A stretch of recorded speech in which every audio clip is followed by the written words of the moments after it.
Horror of what happened is something that nobody ever expects. Officer down. Call for EMS. Justin, breathe! Breathe, Justin, breathe! And everything about it, the way the night started from the defendant's point of view, that he was just out shooting at animals and shooting at stop signs. I grew up doing that. But the way it evolved from that to end up shooting and murdering a game warden is crazy. I got involved in this case because the elected DA of Wharton County, which is close to home where I'm from, Matagorda County, had never tried a death penalty case before. So these are the people I grew up with.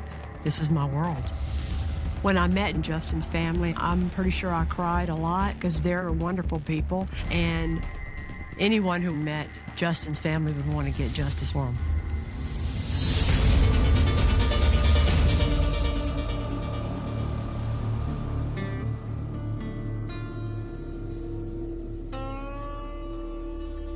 I'm a Texas game warden.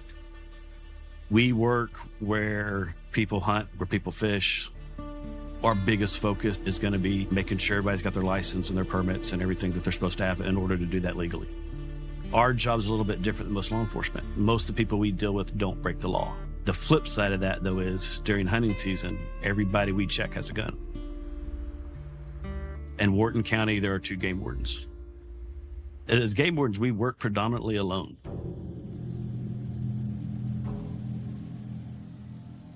That night, I called my partner, Justin. We were close. Like, we got along really good at the academy. And I said, okay, so where are you going?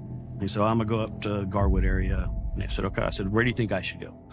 He said, I'd go up there to the Bernard Prairie, where we noticed that a lot of the street signs had been shot, like significantly shot.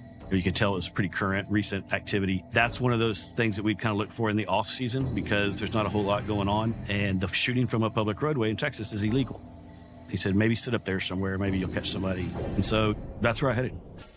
I got up on County Road 279 and I parked my truck, turned all my lights off. Normally, I would sit on that road for 2 hours and not see a car. But I saw a truck turn off Highway 90 coming towards me, driving extremely slow. That's kind of a clue for us that there might be up to no good.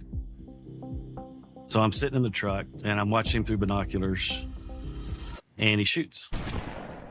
My immediate thought was, this is the guy I'm looking for. As I was approaching him, we were face to face, which is not ideal for a police stop. Ideally, I ought to be behind him so I could see everything in front of me. And when he's slowly rolling towards me, initially I thought maybe he was just getting closer so we could talk. Instead, he just slowly drove past my truck. I was just gonna write him a ticket and send him home. Class C misdemeanor, just like getting a traffic ticket or running a stop sign. And he takes off. I was kind of shocked. This isn't normal. Now I got a guy that's not stopping, failure to yield. So that's serious. So we just upped a charge. When the suspect takes off the way he did, you have to chase him. What are you going to do? Let people just get away with it when they take off from you? And what kind of precedent does that set? That's how you handle it. The game warden pursuing a vehicle in the area of Eagle Lake, Colorado County, Wharton County, Lissy. We jump on Highway 90. He was driving really fast, like over 100. And my truck can't keep up. County deputies and the state troopers also joined in. Luckily, a constable was able to catch up to him. Constable was able to get behind him and call on the license plate. And it comes back to a James Garrett Freeman. You really had to watch your speed so you didn't lose control of your vehicle.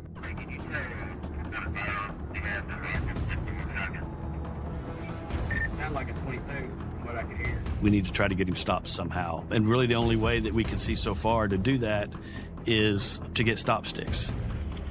All units, we have spikes deployed at County Road 260. Spikes deployed right in front of y'all.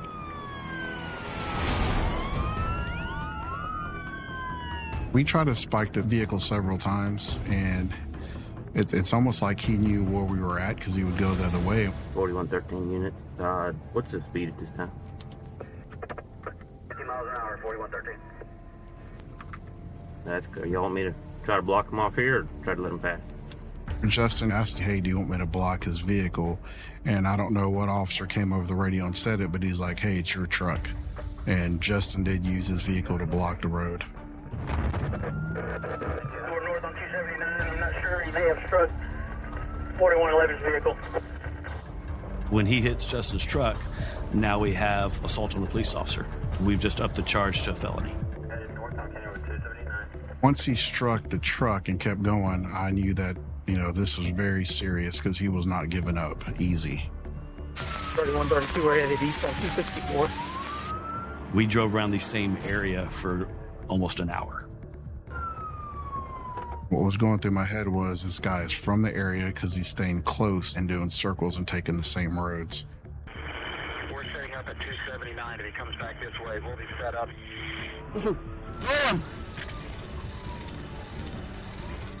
I could see the trooper set up, and there was really nowhere for him to go around. And he ended up hitting the spikes. There was a little relief because now I'm like, okay, this is going to end.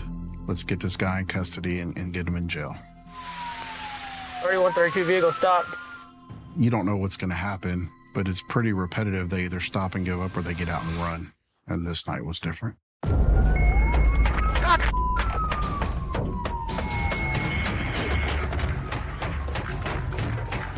I drew my pistol and tried to put rounds somewhere that direction.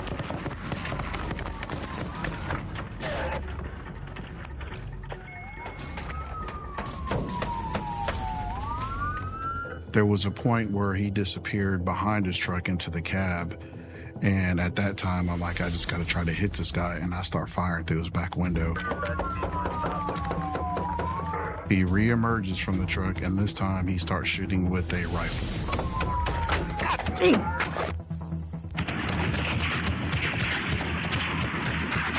You could tell it was an AK-47 or an AR, just the way it sounded.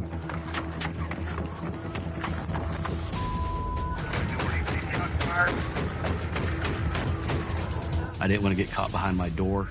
Doors don't stop bullets. And so I wanted to have something solid between me and him. And so I retreated back to get behind Justin's truck. Justin flanks me. He's trying to get a clear shot. I can see him down in the ditch.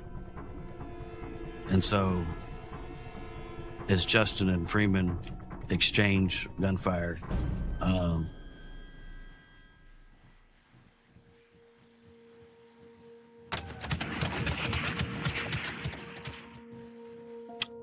I look over and I see Justin's laying on the ground. All right. So I ran out to him and Justin,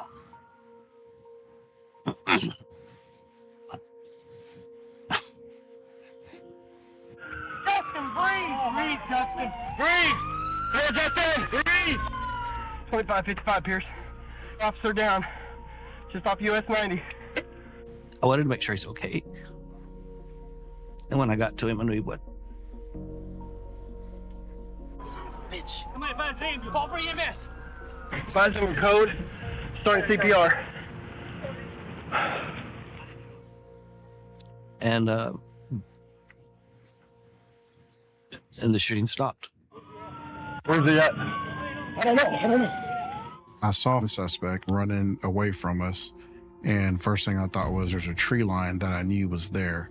And at that point, I'm thinking, if he gets in that tree line with that rifle, we're in trouble. And I just had to take a deep breath, and I shot 2 more times. And that's when I saw him drop. Where's he at? He's not on the ground. Anybody else in the car? Once he's down, me and my sergeant were able to clear the vehicle and secure the suspect together. Once we get him secured, I could hear, which I think was Blackburn, saying, hey guys, Justin's been hit and he's hurt really bad. 3, 4, 5, break. Somebody finally took over for me doing CPR. And I knew Justin wasn't in a good spot. I think I asked somebody if the gunman was down and out. Y'all kill him? I don't think so. Did y'all shoot him? Yes.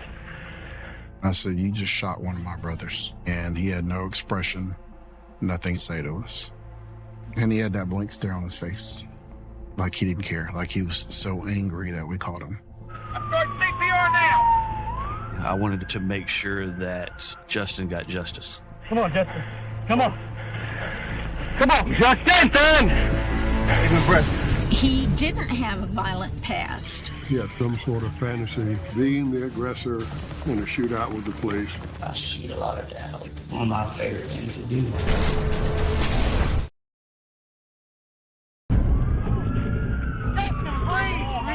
After a wild shootout, the first responders were desperately trying to save Game Warden Justin Hurst's life. While the shooter, James Garrett Freeman, is arrested and transported for his injuries to a nearby hospital, Game Warden Justin Hurst is life-flighted via helicopter to the best trauma center around in Houston. And the Hurst family is notified of the shooting. We were staying with Justin and his wife and Amanda. And Kyle, who was 4 months old at the time. Amanda went into Houston, so her and I were going to get to babysit. I really thought Justin was going to beat me home, but he wasn't there when I got home. And so I thought, well, he probably saw someone with a spotlight or someone called for backup on something. So I went ahead and went to bed, and sometime in the night, maybe 2 o'clock or so, there was a knock at the door. And when I opened the door and I saw Justin's captain there, I pushed him and just pushed him, and I was like, nope, go away from my door. I don't want to talk to you. I tried to shut the door on him. I knew whatever he had to say, it wasn't going to be good. The captain said, Amanda, he said, Justin's been shot. We need to get dressed and go to the hospital as fast as we can. All I could think was, we're brand new parents. You know, this can't be the end. We got to the hospital. And the doctors said, you know, we did everything we could, but he was gone. When he was a young kid, Justin was interested in the outdoors. Later on, he graduated from A&M and went to work for Texas Parks and Wildlife.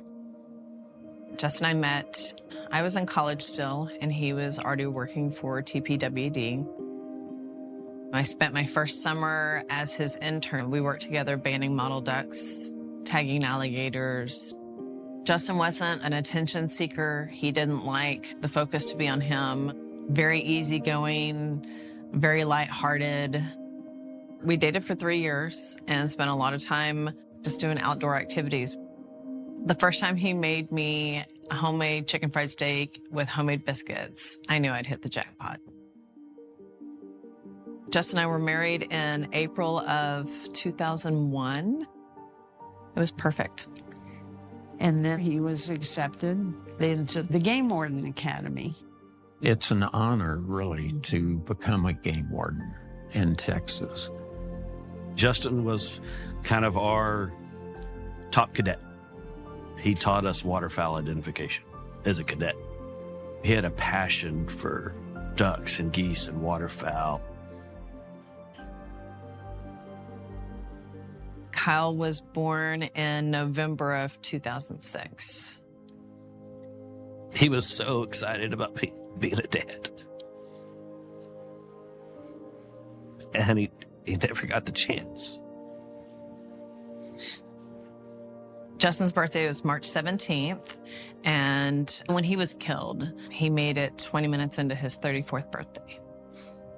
I kept asking God, why did you take my son? He had so much to offer. Why?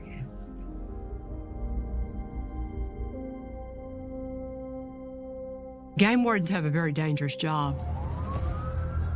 What I used to know about game wardens from sitting out at the deer lease opening night of deer season, knowing that they sneak up on you to check on you, catching you at night if you're out spotlighting, looking for coons to shoot, which is what we did growing up.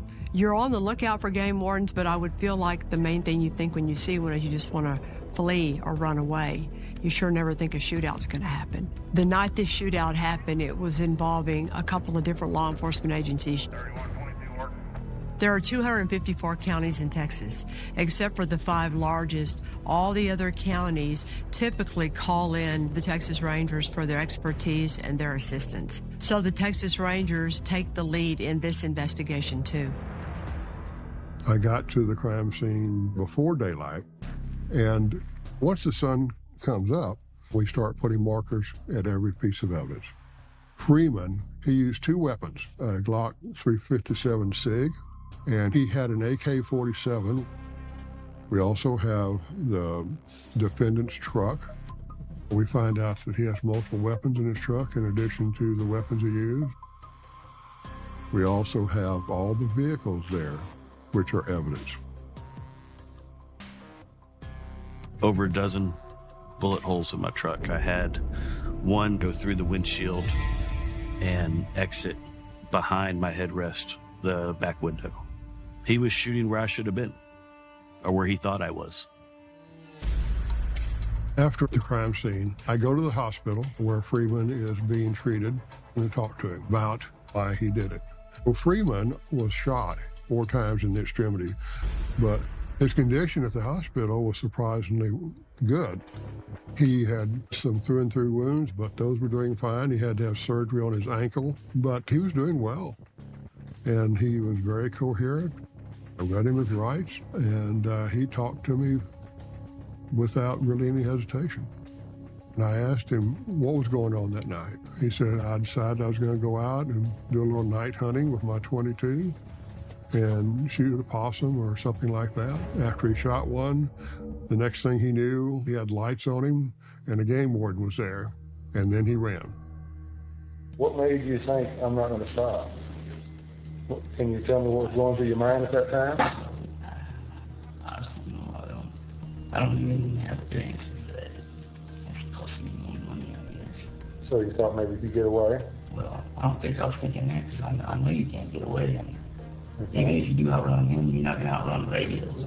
He had no outstanding warrant, or he didn't have a lot of violations of the law on his record. He just decided that he was going to try and run. And then at the point in time where he couldn't run anymore, he decided that he was going to have a shootout. This is kind of your opportunity to tell your side of the story and what was going on with you that, caused you to do this. Because from what I understand, this is not your nature. I don't know why that was. I can kind of remember what my thought was. What the hell are you doing? You're going to get killed. Shot. You're not going to, just run away from it. We were watching the video. You jumped out. I mean, you looked like you knew what you were doing with that pistol. Well, I mean, I shoot a lot at the house. Do you? It's one of my favorite things to do.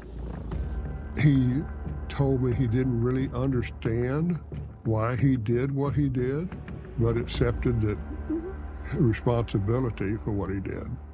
It was a very tragic thing. An officer was killed. The officer that died, what was his name? His name is Justin Hurst. Nice young man. And his wife just had a baby. How do you feel about that? Terrible. Wasn't no reason for it. After Texas Ranger David Maxwell interviewed James Garrett Freeman at the hospital, he was officially charged with capital murder. Under Texas law, he's facing the death sentence. This case is different because you have a defendant who, I found out later, he didn't live a life of crime, but one night in his life, one night of God knows what was going on in his head, and a whole world was changed just by stupid decisions. And there are consequences for every one of those decisions. I'm Kelly Siegler, and I make this promise, the same promise I make to all victims. I won't quit, and I will not give up. I will do what needs to be done. I always have. In 2007, the man in charge of our office, the DA's office in Harris County, basically imploded for lots of reasons. The office was in chaos, and no one knew what was going to happen next. Some friends encouraged me to run, so I ran, I campaigned, I got into a runoff, and then I lost the race for DA. I really felt defeated. I felt like a loser. I found myself thinking, what am I going to do? Because the lady who beat me was never going to keep me, and I was never going to work for her. And then a friend of mine named Ted Wilson was friends with Josh McCown, the elected DA of Wharton County, which is close to home where I'm from, Matagorda County. And Josh called Ted to say, I need some help on this death penalty case. I don't have the experience. I've never tried one before. Do you know anyone who can help me out with that? And Ted came to me one day in my office and said, Kelly, what do you think about working with the Wharton County DA? And I went, home? What? Yeah, heck yeah, I'll help him. I grew up in Blessing, Texas, which is in Matagorda County. I think growing up in a small town is the most wonderful way to grow up. It makes you friendlier, it makes you more honest, it makes you more open. The county north of Matagorda County is Wharton County. I know Wharton County so well. I have cousins from all over the whole county. I can tell you the mascots of all the high schools because of all the football games we played with everybody there. I spent summers in Wharton County. It is like home. So I went down there to meet with Josh before I quit my job officially at the DA's office. And walking into that courthouse, you know, you have to remember that I'd spent my whole career in Houston at our courthouse. So I'm pretty sure they were all eyeballing me, wondering how I was going to be, because I would have been doing the same thing. This is a woman who's tried 19 capital murder cases and gotten convictions in every one of them. So we hired Kelly as special prosecutor. I came to work my first day and started reading the file. It was pretty easy to understand who Justin Hurst was. He grew up wanting to be a biologist because he loved nature and animals and the water and all that. And then the rest of his life story with Amanda and his son and his parents and everything about him. You couldn't find a more righteous victim in law enforcement than Justin Hurst.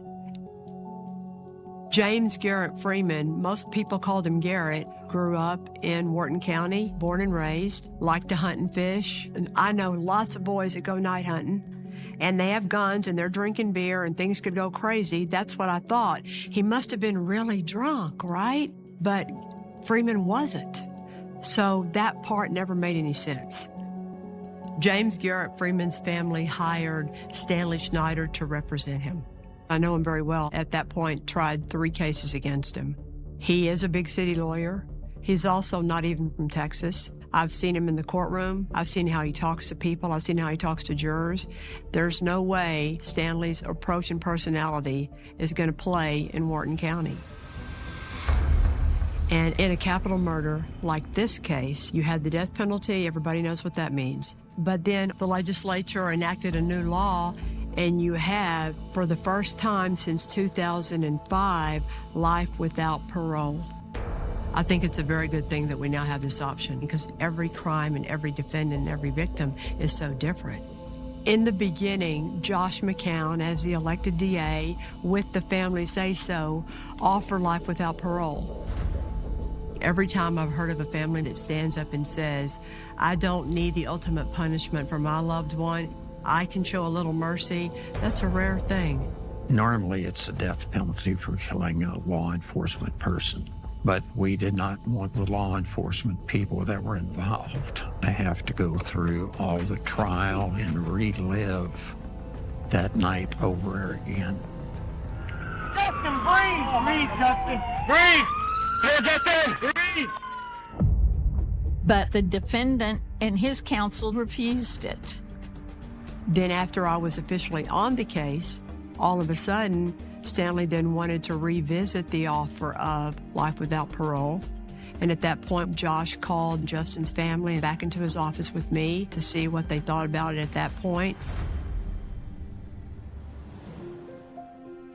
I remember whenever I first got involved with the case, when I came to Wharton County and met Josh that first day, and he told me about his relationship with all of y'all, I could tell already that that relationship was different than anything I'd ever seen before. Just being small town and local, we all just knew each other. So when it happened, it didn't just happen to us. It happened to Becky, and it happened to Josh, and it happened to a lot of Wharton County. Right. Well, they also all saw what you went through.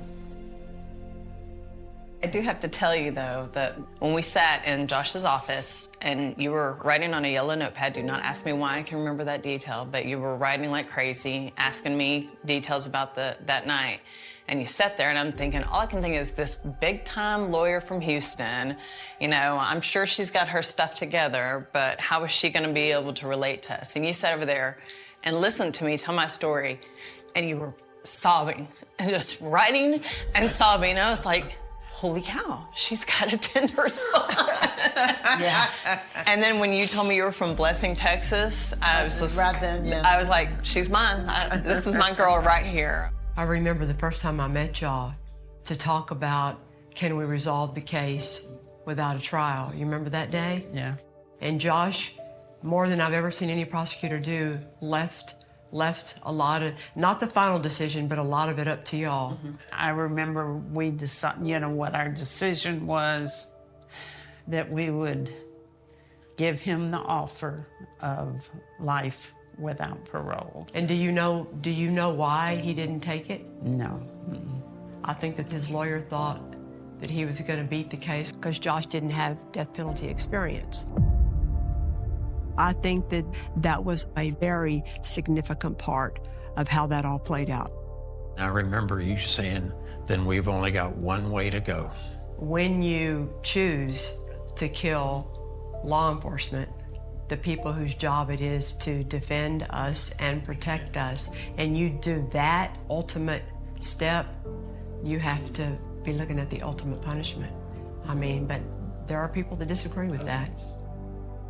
The family felt like they had left life without parole as an option for plenty of time, and they didn't want to do that anymore, and they were ready to proceed with going through a trial and seeking the death penalty.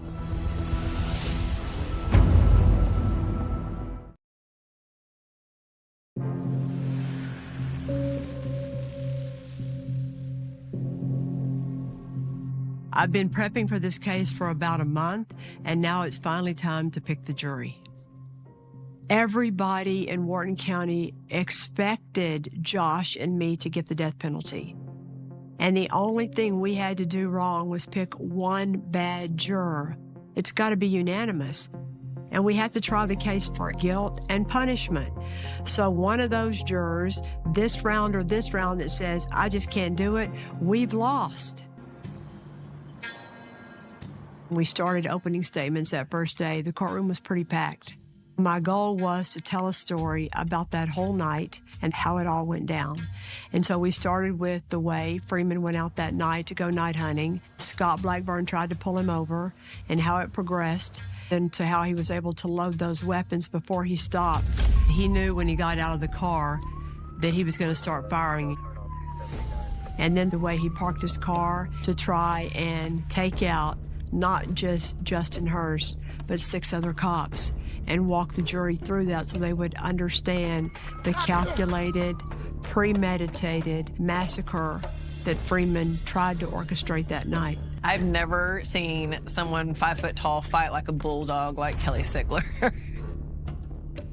Stanley Schneider and Lee Cox give their opening statements where they lay out suicide by cop, which means that in that moment on that night, he wanted the cops to shoot him because in that moment he was depressed.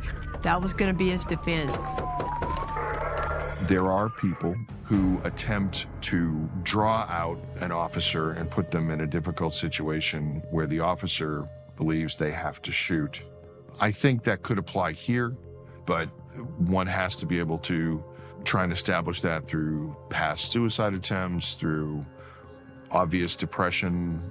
If Stanley Schneider is successful in making the jury believe this all happened because of suicide by cop, Garrett Freeman could be found not guilty of capital murder, not guilty of murder, not guilty of anything.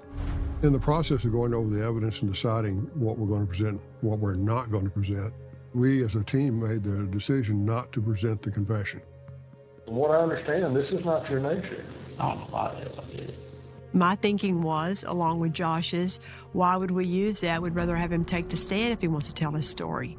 Then he would have to undergo cross-examination and explain everything else.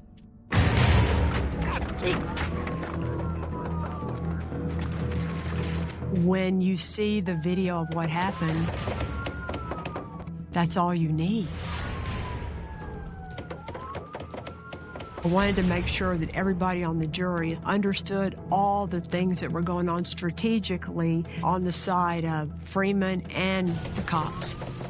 Freeman was crouched down below the line of the truck bed, shooting directly at Justin. Justin was drawing Freeman's fire so the other officers could move out and they could then fire on Freeman. Had he not done that, the loss of life would have been tremendous because he was showing no mercy. Justin, breathe! Breathe, Justin! Breathe! Here, Justin! Breathe! I truly believe I'm here because of him. I feel like he saved my life and the others. Josh McCowan was the one who took me on the stand, and we went through the video, the way he positioned the truck. It's just what we teach our officers to survive. And as he was firing on the officers, he worked his way down and worked his way back to cab, which is his best cover, when he fired the last shot. That's someone who's counting.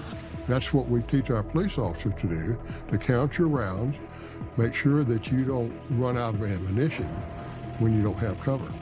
He's very experienced and very practiced. I found out when I interviewed him that he practiced almost every day with his weapons. And my theory is that he kind of fantasized about being in a situation like this. And why did he do it that night? Nobody knows. He did everything in his power to provide himself with the best angle, the best cover. Nothing in his actions indicated in any way, shape, or form that he was trying to kill himself. Hey.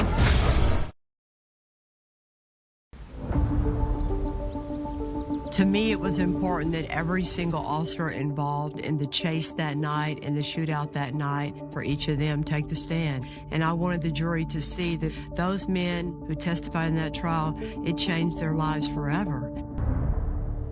There are many lives that were affected by the actions of Freeman on that day. And every officer out there was traumatized by what happened that day. People get this idea that cops are just want to get in shootouts and have all the glory, and that is far beyond the truth.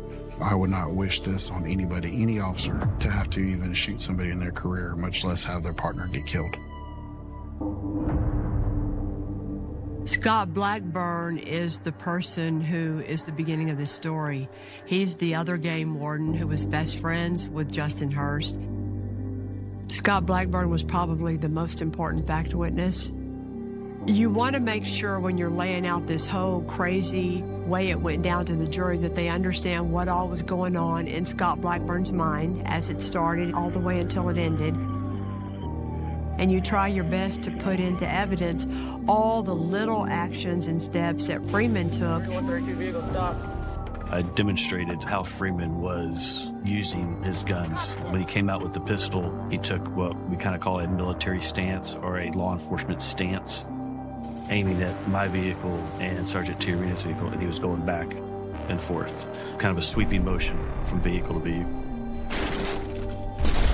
The tricky part with Scott was that he was so involved, invested, and traumatized, and it was just painful to watch him have to tell the story. When I testify, I wear this, called an end of watch bracelet. And so it has Justin's name on it and the day that he died. But when the defense cross-examined me, we watched the entire dash cam video together and critiqued every single thing I said.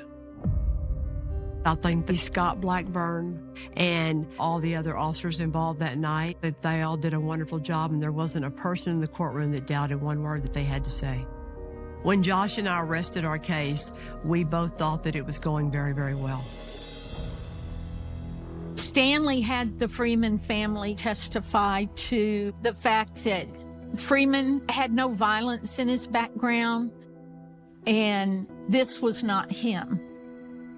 The world of people that knew Freeman was a really nice group of people.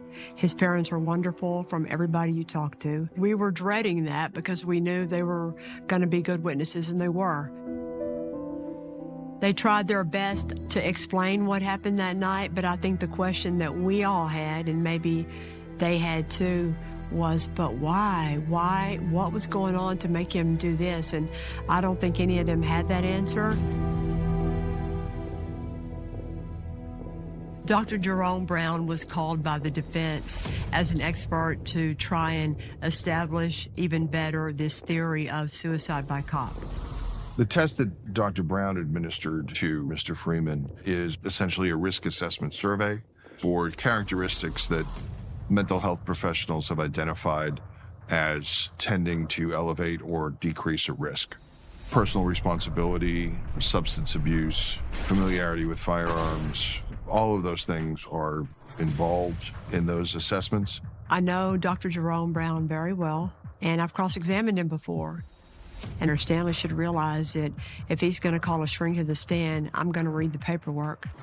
We got a chance to look at his records on James Garrett Freeman, which showed that he wasn't significantly depressed, which is huge if you're going to claim suicide by cop. Kelly really crossed him hard. And when Dr. Brown was through, he was out the back door real quick. He didn't talk to anybody. I'm pretty sure they were regretting putting him on the stand. We were in there through the entire time. It went on for 3 weeks. 3 weeks. We watched the young man. He showed no emotion. There was no expression on the kid's face. The trial was dreadful. Brought back all the pain all over again. I remember telling the jury that he tried his hardest to massacre 7 cops. That would have been the worst law enforcement massacre in American history at that time. It's not real complicated, ladies and gentlemen. He didn't want to go to jail.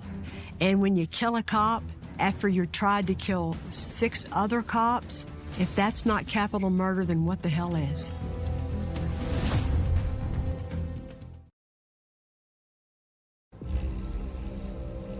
The jury deliberated and came back with a verdict in about 4 hours.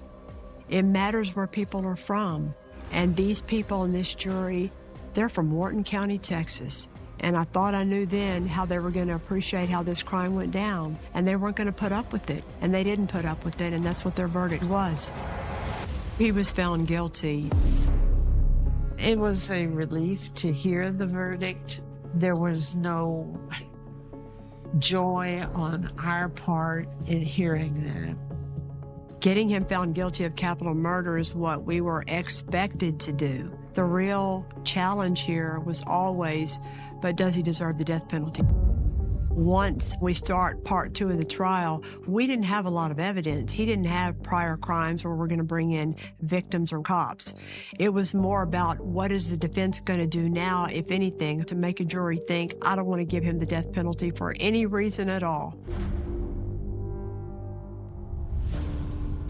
The defense brought in Dr. Deneen Milam, a different psychologist, to talk about her testing of Freeman and what she saw. And I remember reading her paperwork thinking, oh, I don't know that I would put her on in the punishment phase of the trial. Because on cross-examination, I was able to show the jury that buried in all of her paperwork was also the finding that when you test Freeman, he has impulse control issues, he has anger issues. That's the last thing you want to be able to introduce into evidence in a capital murder case when the issue before the jury is, are you going to be a future threat? Well, the most common future threats are the people that can't control their anger. He's a continuing threat to society because no one who knew him his entire life could have predicted what he did that day. That means nobody could say with any certainty that he wouldn't do this again. We waited overnight for a verdict for the death penalty. And that next day, the jury came back around right before lunchtime and gave him the death penalty. It's bittersweet You feel horrible for his family, for Freeman's family, because now they've lost a son. But yet you feel a sense of justice for the Hurst family, because this person who took their son away can't do that to anybody else. Before I ever even came on board, Garrett Freeman was offered life without parole, and he didn't take it. And had he taken it, he would still be alive today.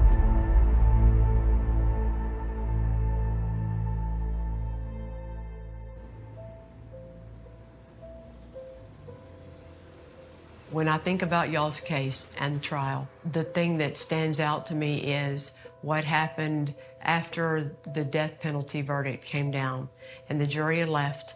Do y'all remember what happened? I remember hugging his family. His parents, James Garrett Freeman's parents, they had nothing to do with what their son did that night, and they paid the price for that. What they went through, too, is really, really sad. To bury their child, and especially after making such a poor decision, you know? No. God, no mom should ever have to go through that. You know, our community loved on us and held us at high esteem at all times, and I can't imagine being on the other side of that. She wasn't on trial. I know. She didn't make the mistake. No. They were just normal people like us, you know? After Justin's death, of course, you know, you go through a roller coaster, and I was livid how anybody could just take such a sweet soul and gun him down like that. And then it took a while for me to realize that it was never anything personal, because the guy didn't know Justin. And had he known Justin, there's no way he could have done that, because Justin was just a good person. He was a good, wholesome person. My God, what a wonderful man. There was nothing bad about Justin. There's not a day go by that you don't think of Justin. That's the way it will always be. To have that actual father figure take you hunting and fishing, teach you how to tie ropes and fishing line, it's not there for me. But she's been here my whole life, helping me through all of it. She does her hardest. Yep, we've done good, haven't we?